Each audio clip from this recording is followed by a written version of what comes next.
Para muitos, esta é Jerusalém, a cidade mais sagrada da terra. No centro das religiões abraâmicas estão o Muro das Lamentações para o judaísmo, o complexo de Al-Aqsa para o Islã e a Igreja do Santo Sepulcro para o cristianismo, entre outros exemplos. Mas para uma cidade tão sagrada, Jerusalém também é um dos lugares mais divididos do mundo. E não só politicamente. Confira este mapa da cidade antiga com todos os locais religiosos. Há um bairro cristão, um bairro judeu, um bairro muçulmano e até um bairro armênio. Como esse pequeno distrito murado, com menos de meio quilômetro quadrado, virou a capital espiritual de 3 religiões e, ao mesmo tempo, tão dividido, para entender isso, precisamos voltar milhares de anos até aquele momento. Jerusalém se tornou sagrada pela primeira vez há cerca de 3.000 anos, ou por volta de 1000 a.C. É quando essa história realmente começa. Na época Sibarito, a cidade era habitada pelos Jebuseus, uma tribo cananeia, mas logo foi conquistada pelo rei Davi e suas forças da tribo de Judá. Isso ocorreu por vários fatores, principalmente por sua importância estratégica. 3 colinas proeminentes cercavam a cidade. O Monte Moriá, conhecido hoje como o Monte do Templo, o Monte das Oliveiras e o Monte Sião. Essas montanhas ligavam-se a vales profundos e rochosos, Cédron, Tiropião e Rinom. Juntas, essas colinas e vales davam a Jerusalém um incrível sistema de defesa natural, tornando-a um lugar seguro para governar. O segundo era água, embora Jerusalém esteja localizada em uma região extremamente árida. Na base do Vale do Cedron ficava aí a maior nascente de água doce das montanhas, as fontes de Gion, que forneciam um suprimento contínuo de água para seus habitantes. Por fim, Jerusalém tinha localização central e era politicamente neutra, sem pertencer a nenhuma das 12 tribos de Israel. Quando o rei Davi capturou Jerusalém, fez dela a capital do Reino Unido de Israel, uma confederação das 12 tribos. Pelo menos é assim que a história é contada agora. Estou dizendo isso porque é importante notar rapidamente aqui que em um vídeo como este, algumas pessoas vão dizer que certos eventos nunca aconteceram, que isso ou aquilo é apenas a narrativa bíblica e não uma narrativa acadêmica de fato, e tudo bem. Mas para entender o significado de Jerusalém, precisamos olhar para sua história religiosa, pois é isso que no fim a moldou, com ou sem muitas evidências históricas. Enfim, esclarecido isso, durante os 33 anos de reinado de Davi em Israel, ele fez algo importante que ajudou a tornar Jerusalém sagrada: levar a Arca da Aliança para Jerusalém. Era o objeto mais reverenciado do judaísmo. Descrita na Bíblia hebraica como um baú de madeira revestido de ouro contendo os 10 mandamentos, a vara de Arão e um pote de maná, além de simbolizar a presença de Deus, ela é extremamente sagrada, para dizer o mínimo. Trazer a Arca de Kiriat Jearim para Jerusalém ajudou a consolidar a cidade como centro sagrado e unir a nação sob um novo centro espiritual e político. O próximo grande evento ocorreu com o filho e sucessor de Davi, o rei Salomão, que reinou de 970 a 931 a.C. Ele construiu o primeiro templo, chamado Templo de Salomão. Tecnicamente, foi Davi quem quis construir o templo, mas Deus o proibiu de fazê-lo por ser um homem de muitas guerras. Então, a tarefa foi dada a Salomão. Ainda assim, Davi forneceu recursos, planos detalhados e financiamento para pôr a construção, erguido no monte do templo, onde Abraão teria se preparado para sacrificar Isaque. O primeiro templo se tornou a morada permanente da Arca da Aliança e o centro do culto israelita. Grandes festas como Páscoa e Sucô exigiam que israelitas fossem a Jerusalém e fizessem sacrifícios no templo. Foi a maior realização do reinado de Salomão e consolidou Jerusalém como a cidade mais sagrada da terra. Avançando no tempo, o primeiro templo foi destruído no cerco de Jerusalém em 587 a.C. pelo Império Neobabilônico, e grande parte da população foi enviada ao exílio na Babilônia.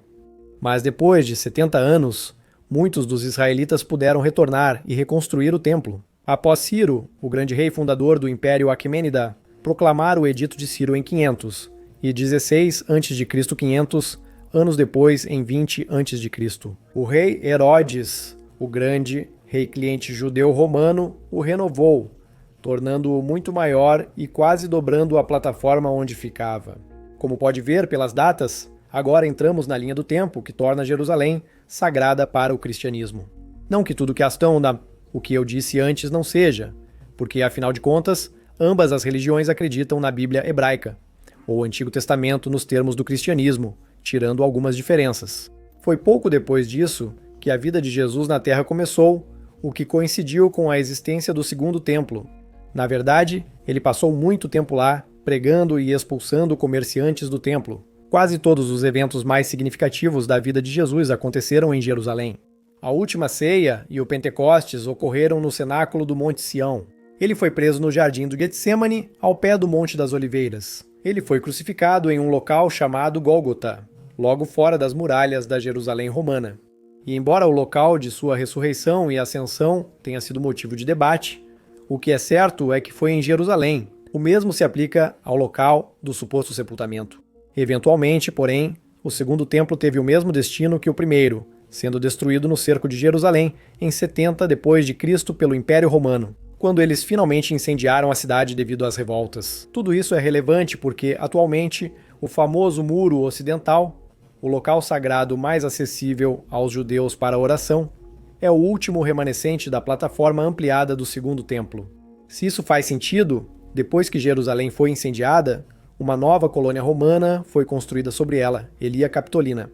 Isso marcou uma transformação significativa da cidade, de uma metrópole judaica para um pequeno assentamento pagão dedicado ao paganismo romano. A cidade foi planejada em uma grade clássica romana, uma característica marcante do urbanismo romano. Essas duas linhas criaram as divisões modernas de Jerusalém, o Cardo Maximus, norte-sul, e o Decumanus Maximus, leste-oeste. Essa grade definiu a base geométrica de Jerusalém, sobre a qual as cidades bizantina, islâmica e cruzada foram erguidas. Séculos depois, Constantino, o Grande, foi o primeiro imperador romano convertido ao cristianismo em 300, e 12 depois de Cristo. Assim, o Império Romano acabou tornando-se cristão. A Elia Capitolina voltou a ser Jerusalém, e a Igreja do Santo Sepulcro foi construída em 326 depois de Cristo. É geralmente considerada o local mais sagrado do cristianismo. Construída sobre o Gólgota, onde Jesus foi crucificado, e o túmulo de Jesus, onde dizem que ele foi sepultado. Assim, os cristãos passaram a se estabelecer gradualmente no canto noroeste da cidade, para ficarem perto dos locais da vida de Cristo, agrupando-se perto da Igreja do Santo Sepulcro e estabelecendo informalmente o que se tornou o bairro cristão, localizado exatamente no lado oposto ao do templo. O monte também criou uma separação natural do espaço sagrado. O antigo centro judaico a leste e o novo cristão a oeste. O que veio depois, acredite se quiser, foi o bairro armênio, que talvez tenha a existência mais surpreendente. É importante lembrar que a Armênia foi a primeira nação a adotar o cristianismo como religião oficial, lá em 301 depois de Cristo. Ainda assim, eles sempre foram bem distintos dos outros cristãos. Eles rejeitam a crença de que Cristo é verdadeiro Deus e verdadeiro homem. Isso foi resolvido no Concílio de Calcedônia, ao qual católicos e ortodoxos orientais aderem.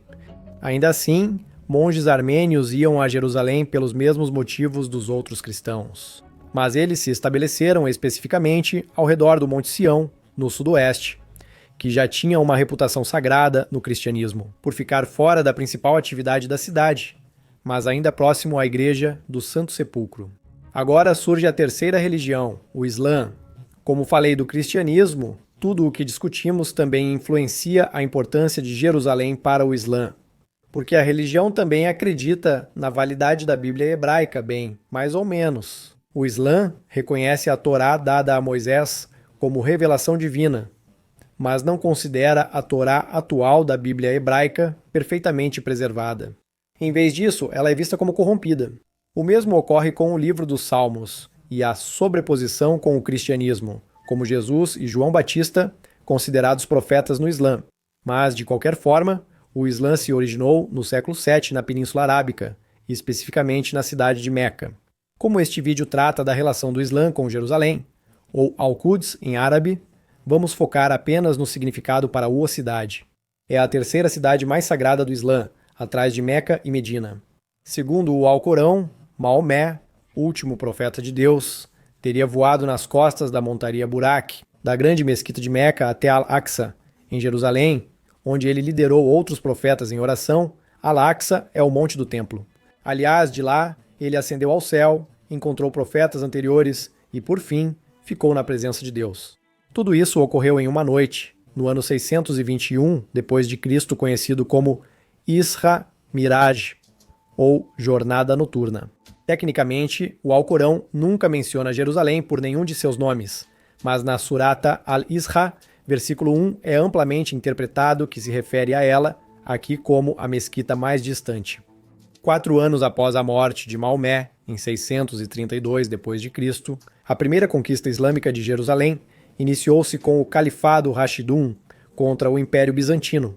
Décadas depois, o complexo de Al-Aqsa foi finalizado no Monte do Templo, incluindo o Domo da Rocha e a Mesquita de Al-Aqsa. Entre outras coisas, é o terceiro local mais sagrado do Islã como um todo. Por fim, a importância espiritual de Jerusalém se destaca por ter sido a primeira Qibla, direção de oração. A tradição islâmica diz que Maomé liderou orações em direção a Jerusalém até o 16º ou 17º mês, após sua migração de Meca para Medina, quando Deus o orientou a se voltar para a Caaba, em Meca. Também vale notar que, entre todas essas religiões, há uma grande sobreposição nas coisas que cada uma considera sagradas, embora por motivos diferentes. Por exemplo, o Muro das Lamentações, sagrado no judaísmo, também é sagrado no Islã. Acredita-se que ali o profeta Maomé amarrou o Burak antes de ascender ao céu. Ou o exemplo mais famoso, e aquele que está no centro de muita tensão política atualmente, é o Monte do Templo. No topo fica o terceiro local mais sagrado do Islã, mas ele é o mais sagrado do judaísmo. Considerada o local onde a Arca da Aliança foi guardada no primeiro templo, na Sala Santo dos Santos, a rocha chamada Pedra Fundamental seria a partir de onde o mundo foi criado. Foi onde Abraão quase sacrificou seu filho. Em ambas as religiões, e no Islã especificamente, é de onde o profeta Maomé ascendeu ao céu. Então, naturalmente, assim como os cristãos começaram a se estabelecer ao redor de seu local mais sagrado, a Igreja do Santo Sepulcro, a mesma coisa aconteceu com os muçulmanos ao redor de Al-Aqsa. A área nordeste foi escolhida por causa da geografia. Isso porque o terreno ali é plano e elevado, tornando-o seguro e fácil para construir. Ela é cercada por portões como o Portão de Herodes e o Portão dos Leões, que se conectam a rotas comerciais que levam ao norte e ao leste, perfeito para o comércio. Enquanto isso, o sudeste era topograficamente instável. Situada acima do Vale do Cedron, ela desce acentuadamente e é propensa à erosão. Era também a parte mais baixa e exposta das defesas da cidade, tornando difícil defendê-la e complicado drenar a água durante enchentes. Para piorar, o portão do esterco nas proximidades era pequeno e usado principalmente para acesso local, não para caravanas ou comércio. Naturalmente, isso tornava o sudeste esporadicamente habitado. Agora chegamos à parte mais complexa do vídeo. Sendo honesto, há muita história nisso. Nenhuma cidade foi tão escrita ou disputada quanto Jerusalém. Ela foi conquistada mais de 40 vezes por diversos califados e impérios na história. Então vamos pular bastante no tempo aqui. Em 1187, Jerusalém foi capturada mais uma vez, desta vez pelo sultanato aiúbida do rei Saladino. Na época, judeus e muçulmanos estavam banidos da cidade. Durante o Reino Cruzado de Jerusalém, fundado após a Primeira Cruzada em 1099, Salah ad-Din permitiu o retorno deles.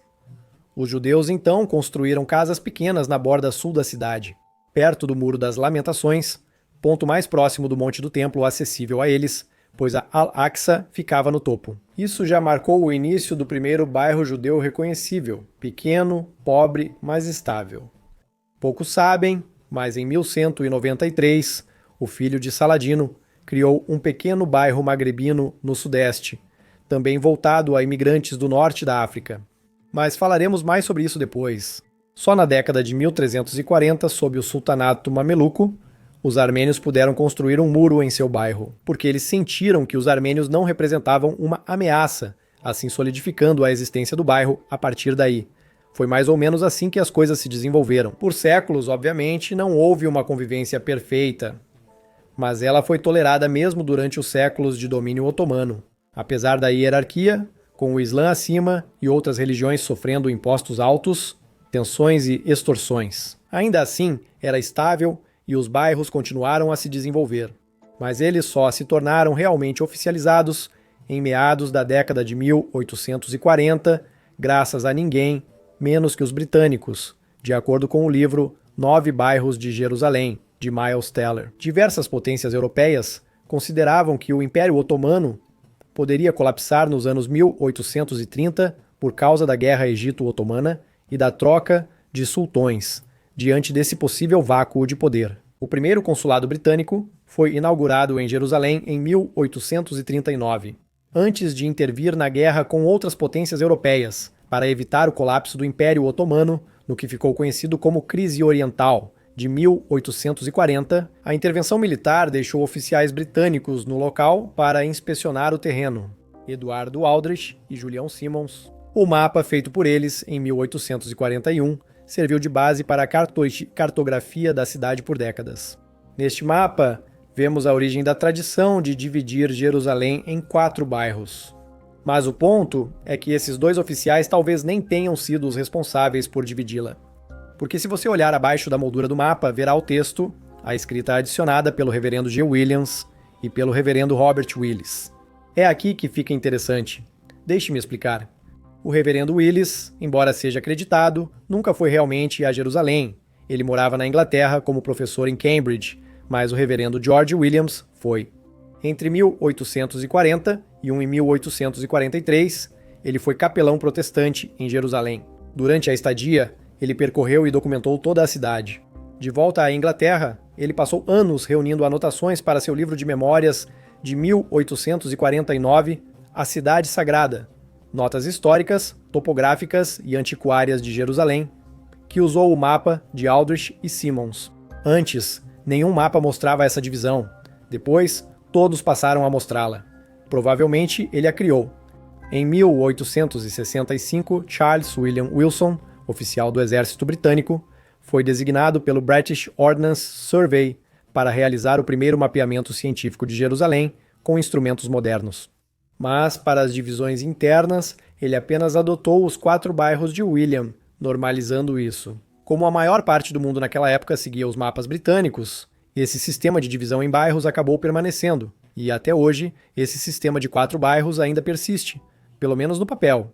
Na realidade, é claro, as populações pela cidade continuam misturadas em padrões que não são nem fixos nem exclusivos. Não é como se as pessoas fossem limitadas por eles, mas é disso que eles se tratam. Hoje, o bairro judeu tem cerca de 29 acres e abriga aproximadamente 2.000 pessoas. Foi um ponto de grandes mudanças, principalmente após a expansão sobre o bairro Mugrabi após a Guerra dos 6 Dias de 1967. Suas maiores atrações são a Sinagoga Urva e o Muro das Lamentações.